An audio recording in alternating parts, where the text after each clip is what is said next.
for you. Tell us about the most impactful game that you had this year. Absolutely. And that can like segue us into a wider discussion there, hopefully. Mine was Persona 4 Golden, without a doubt. All the Persona games were fantastic. I started with 5 on the PS4 kind of during quarantine because I had heard a lot about like Persona, and I remember vividly one time in when I was in college, they had like this TV lounge or whatever, and you could like plug in your game systems there, and there's always these kids playing Persona. So there was something to this franchise, but I never really picked up on it. So I started with Persona 5, but then I played Persona 4 Golden after Same Name mentioned it was on PC, and like I think I mean, I could talk for hours about the Persona franchise, and I'll spare you guys. But there's so much subtext and like context to it. There's like discussion around like social problems. Like Persona 4, it's all about how like the media affects our psyche, and like how TV and mass media has like shaped our psyches and can be harmful in some ways. And then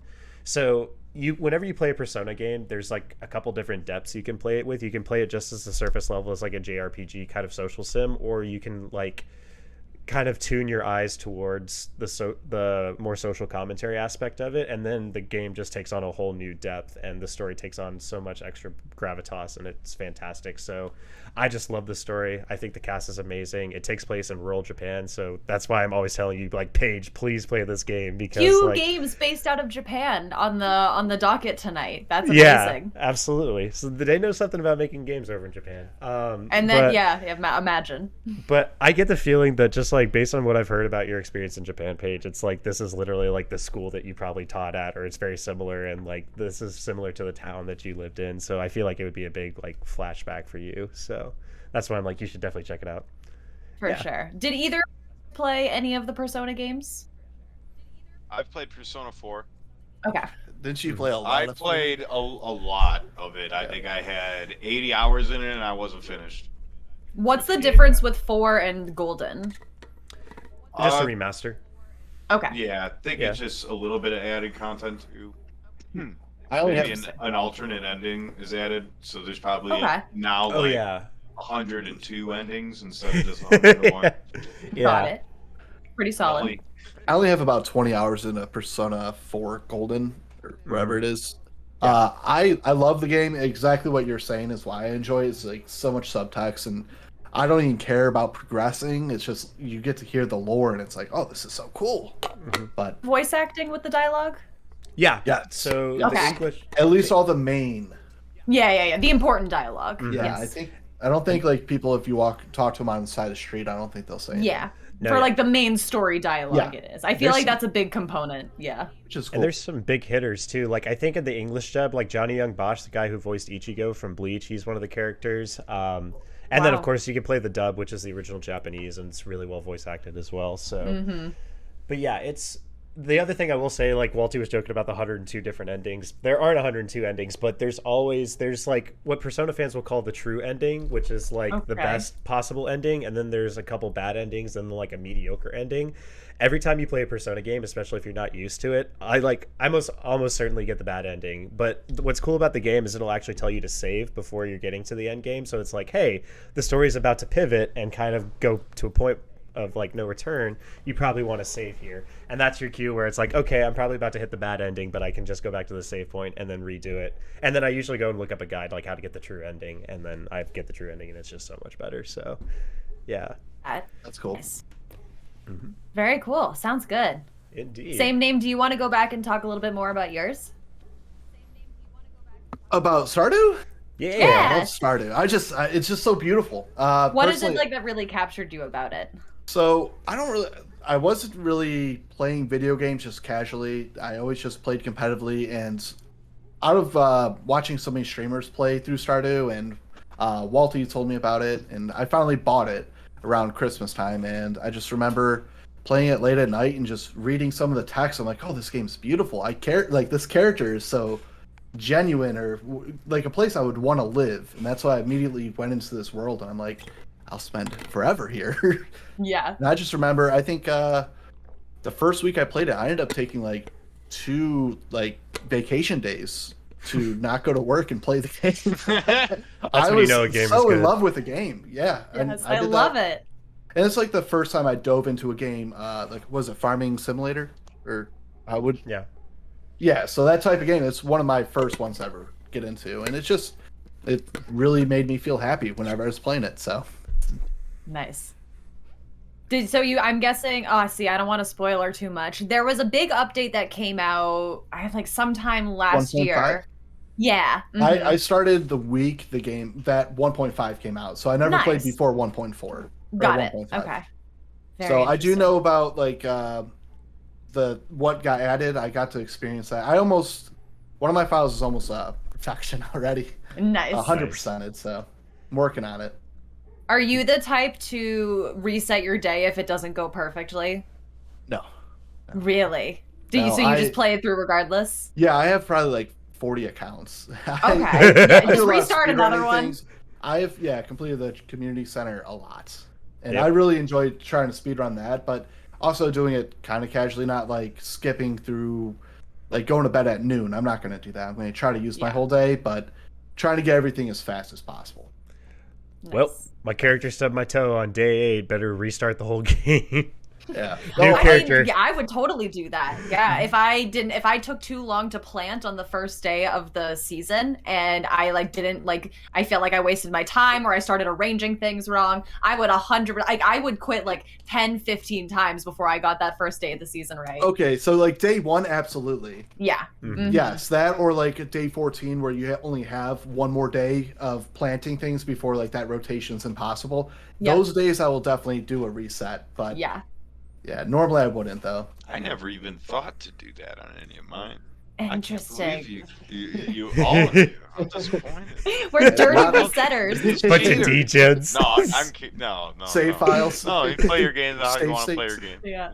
Yeah. I was a But, perfectionist about it, I guess. Yeah. Min-maxing. No, I when I first got it, I was living alone, and whenever I got home from work, I just turned on my Switch, started playing it, and I think I put close to 80-something hours into that game. It's easy. I played it so much, and I didn't care if I messed up. I don't care. I'm about to play it for 10 more hours. I'm Yeah. fine. That's cool. Yeah. I'll mess up again.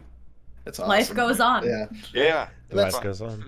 And I felt like I felt like I had tasks to do, but I never felt pressured. So I was doing them on my time, and it just felt so relieving. It just playing a game like that, and it really actually opened my eyes and trust into buying games again. I've bought like 4 full price games since, and last one I probably bought was Halo 5 before Stardew Valley. So that was probably 5 or 6 years that I Do you- didn't The buy a fact- game. $20 game still blows me away. Mhm.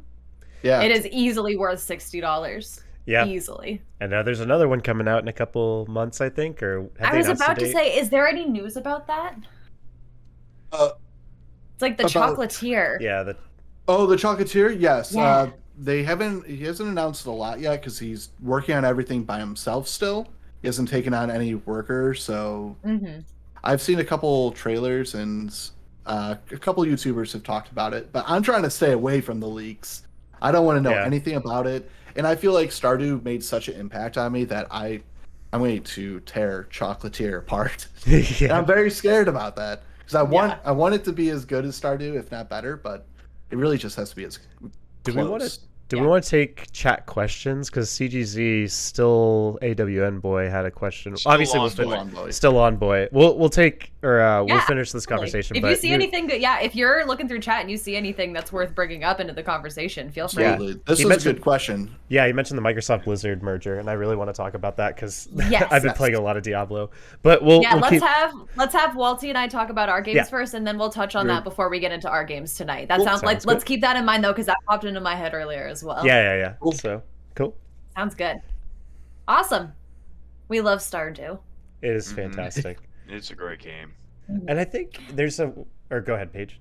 Oh no, I was just gonna get Walty ready to go, but if you wanted to add on anything, go for it. Well, I just wanted to like open the discussion. I think there's. Do you guys feel like there's kind of, I don't know if burial is the word, but like, do you think that more casual games like Stardew or like Animal Crossing and stuff have been getting buried under the competitive scene of like video games these days? Or No.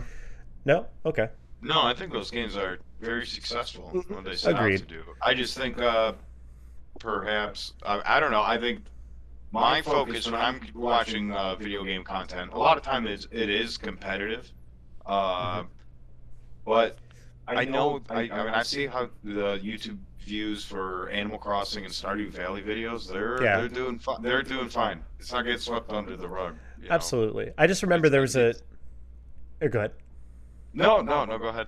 I was just gonna say, I remember there was a time, and obviously this was when I was in high school in like 2011, and everybody was toxic and playing COD 4 and stuff like that. But it always seemed like if you weren't playing COD or Halo, like you weren't really a true gamer. It was like a big gatekeeping thing. I guess that's what I'm getting at. Is like, do you guys think that people gatekeep? And it sounds like they don't anymore, which is good. But I remember there used to be a time where you're like, yeah, of like, Yeah, you yeah. know, Stardew Valley doesn't count as a serious game because it's like No. not as challenging or competitive. Yeah, I feel like thankfully a lot of that culture has broken through, and Mhm. I feel like if you're on a platform like Twitch, there's games like Call of Duty is always going to get more views than Stardew Valley, I feel Mhm. like, you know, and I feel like it's just because it's a competitive game and there's these really high level competitive players that get thousands and thousands of views on them, and people pour a lot of money into that advertising, so you're Mhm. going to see like big numbers on that stuff. But honestly, I feel like things like sales for things like cozy games, especially the last couple of years of the pandemic, they've been like solid. I mean, Animal Crossing's numbers were crazy. Stardew Valley is a game that just like never stops making money because they just release it on another platform and we all buy Yeah. it a second time. Mhm. I have 2 copies. I don't I know how own many 3. copies you Yeah. guys. Yeah.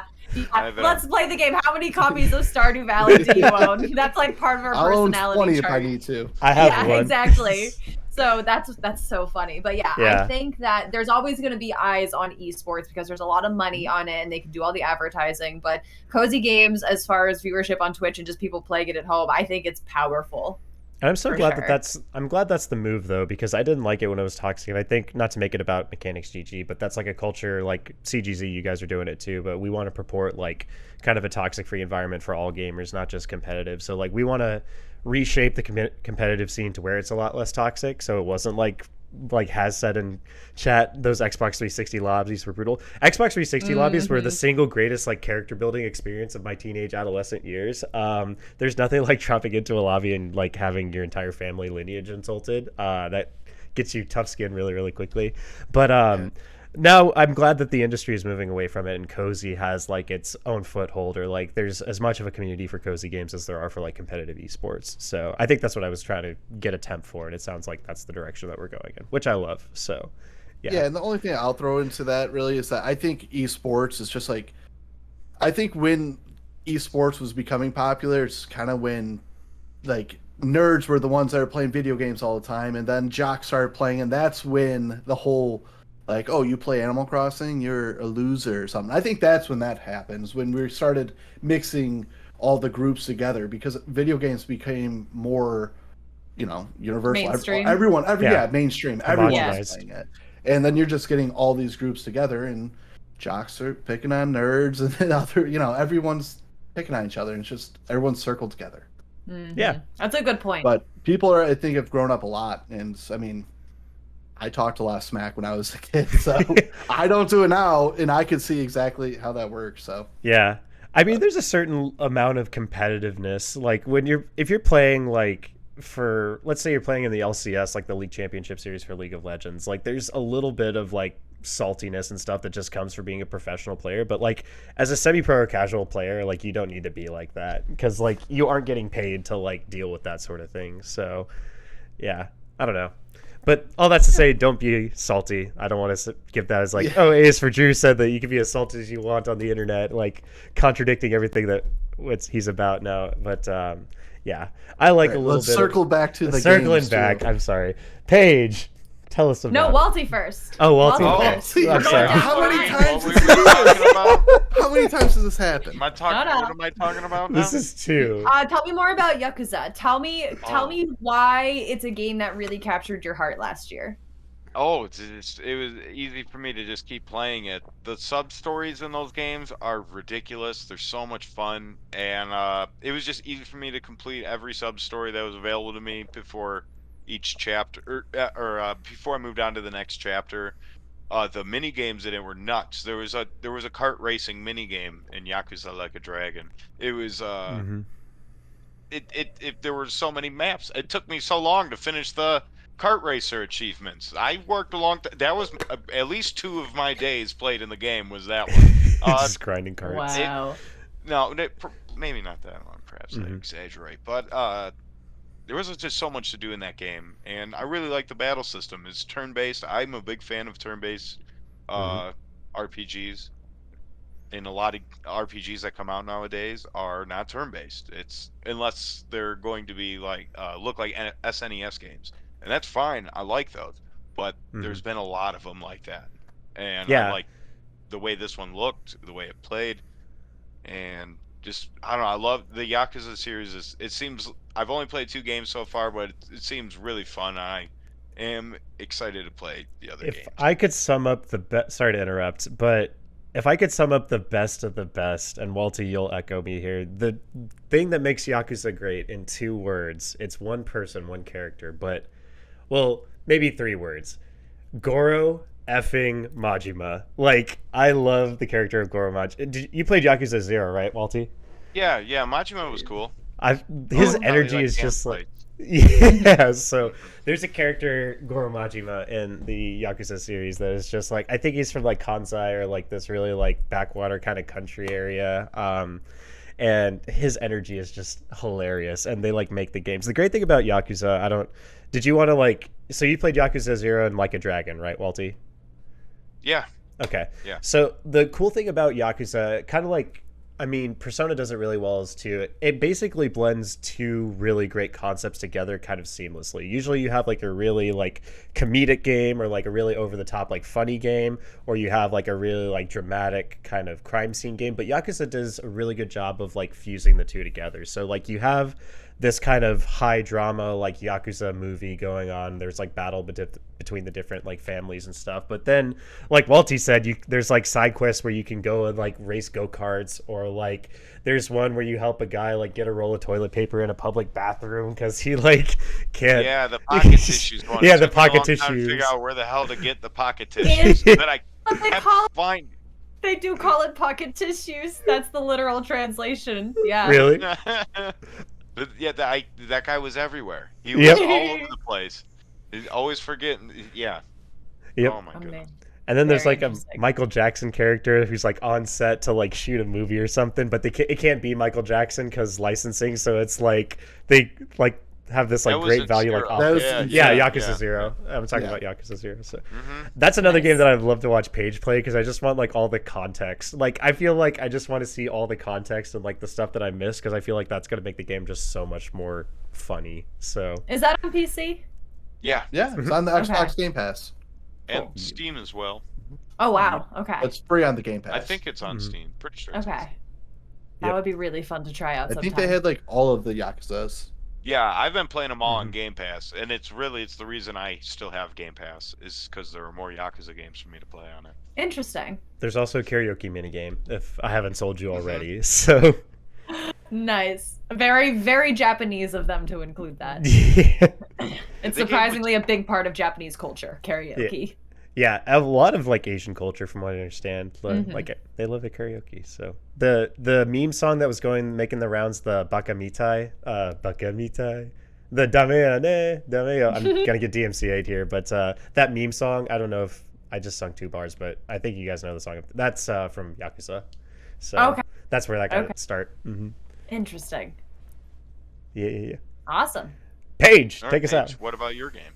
So the reason why I picked Fortnite was that there were a couple of reasons why I felt like it really like attached to me. One of them was because I'm always just such a big fan of an open world game. If there's a game that I can just be dropped into the world and run around and interact and do things, it's like one of the biggest reasons why I get attached to games. It's one of the reasons why as a kid Super Mario Sunshine was one of my favorite games because it felt like an open world game to me. I just got dropped into this like area. It's this whole plaza. You can run around and do these mini games and talk to people, and as you go on you discover all these new things there. And I think that part of Fortnite, like part of my favorite part of the game was just like running around at the beginning of the season and exploring these new areas. So that really, I think, kind of like kept me coming back to it. But also, just as far as kind of the streaming aspect, I play with just like my viewers when I play it. We don't use voice chat when we play, we just kind of like play together. And being able to do things like doing squads with people for a year now, people that were viewers that have just been joining up for that long. And then now Fortnite's doing these big live events, and we were able to do a live event with a party of like 15 of us all hanging out and emoting and just doing stuff and hanging out in this space together. And it almost gave it like this feel of like a MMO, of just like being in a lobby, hanging out with all your friends, doing ridiculous things. Can we run this car off this cliff? Will it slide? Like all these like just these ridiculous things that you can do and just interact with this world. Like you can take it so seriously or you can take it not so seriously, and we just like finding that perfect line of like just enjoying this like kind of creative world. Like it's not even in creative mode, just in regular battle royale. It's almost like this creative world that you get to play in, and that just kind of like keeps bringing me back to it, I feel like. Walty and Same Name have clearly verified that you can flip a car off a cliff. I have the clip to prove it. So that clip is so good. I saw the YouTube video you guys posted, and seeing it from the perspective of you guys was awesome. Yeah. I want to give praise to Epic Games too. Fortnite is like a knockout for all the reasons that you just described. Like the brand tie-ins with like BTS, Travis Scott, Ariana Grande, like they very well know their demographic and like the memes and like where they're at, and they market to them so well. And I'm not saying it's just like a cash grab, but it's just genuinely fun because it's not like cringe. It's not like, oh, look, we're going to plaster Ariana Grande's face all over the map. No, she's got like her little character, and you can do like a side quest and stuff like that. And I've never heard it described as an MMO, but I was kind of peering off and thinking about that. Fortnite is a lot like an MMO in that way. Like you said, it kind of has that MMO like hangout vibes. So that's really cool. I really want to see what Tilted Towers like that. I'm excited for that. But yeah, I'm happy this season kind of got rid of AI and stuff. That's really my biggest issue with the game for a while was bots. Yeah, that was annoying. Mm-hmm. And not like them filling the world with bots that are playing the game, but bots that will shoot you. They just roam the map. I don't like that. Yeah, I really like that they're bringing back older things that were popular from the past. We noticed that a couple of our favorite limited time match types that they had in the past are now back in the game, and it looks like there's a lot of those that have been re-added to the game. So did you see that's going to be fun? Yeah, there's like a playlist you could go and play raid mode where it's you plant a bomb at A or B, and if you die, you're out until the next round. It's like Counter-Strike. Okay. They also have one for weapons game where you get a kill and then you upgrade your weapon gets changed to another one, and it just goes until whoever gets the last weapon. Nice. They're fun. Nice. Good for them for bringing back things that people clearly really liked. Agreed. I wish they brought back that what was it, the Wraith or the King?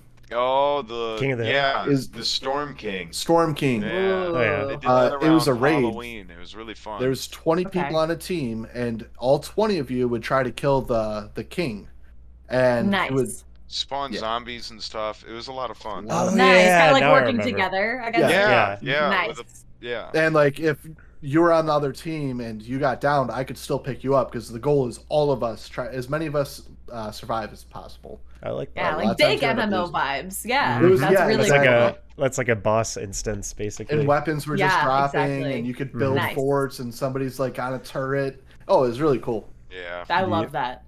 That's what I'm hoping they start doing for things like the end of season events, because they do these big end of season events, and 80% of it is mostly just kind of watching this beautiful movie that they've animated, and it's beautiful, so but good. Yeah, but I sometimes I wish it was a little bit more engaging, because they kind of talk it up and they're like, we're gonna go defeat thing, and then they give you like 10 seconds to shoot your gun, and then they're like, by the way, we're flipping the world upside down. Yeah, like all the combat's done. It's like no big deal. This is no big deal. It was beautiful Worldwide. to watch. I enjoyed it so much, but I was like, I kind of wanted to shoot some cube stuff. I was kind of ready for it, like getting a mecha, shoot the cube queen. But yeah, I would love for them to incorporate some of that into like those season end events.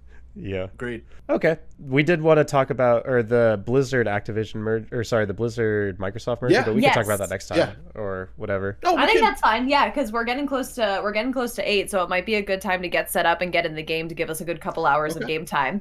Yeah.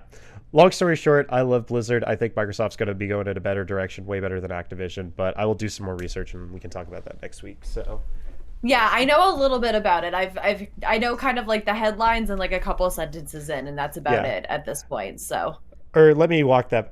I'll say that I loved Hey, guys, I'll be right Blizzard back. when it Absolutely. first started, or like the original ethos of Blizzard as like a Mhm. gaming company run by gamers, and then Activision Yes. kind of took them over, and that's when the whole like political stuff happened, and that wasn't very cool.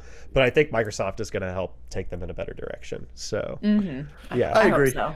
I hope I so. agree. I Impulsive want to amount of look into money. it more as well. Yes. Yeah. Let's do I some think reading. the amount of money that Microsoft's going to put into it, yeah, and it's more close free to games if 70 you have the Game Pass. billion. That's all I care about. The accessibility of new games is really exciting. I want to take a deeper look into what games that means I would now have access to, because that makes a big difference for my opinion, I feel like, as well. Diablo. Yeah. I've been playing a lot of Cool. Diablo lately too, so Blizzard has kind of been at the Nice. forefront. So Diablo 3, I just got on the Switch. Nice. Pretty cool. Nice. I've heard good things about it. What's up? I think they bought it for how much did they buy it for? 68 billion. 60, like close to 70 billion, but it's in cash. That was a cash deal. Yeah. I think So it's like Microsoft 68 just had Wow. $68 Well, billion yeah, of just course sitting it's on gonna be hand. cash. Yeah. Well, no, it's So- not literal cash. Well, It's just it's not going to be over time. They're getting a lump sum Right. transferred from bank to bank. No, This- they're driving a big ass car and they're dumping a pile of money on his desk. Like, It's just like $70 billion worth of V-Bucks, like Fortnite V-Bucks. come on, they're not Dogecoin. They're Microsoft, not Mr. Beast. Okay. No. They're not like the Scrooge duck diving into the pile of gold over there. Yeah. Yeah, it's like, yeah, just come to our pool. You could dive in the pool of money, and this is your house now too. Come Here's to a Live it. here, yeah, it's all yours. And Take the it pool all. is full of $1 billion. Subway gift cards. It's $70 billion of Subway gift cards. Oh Yeah. god.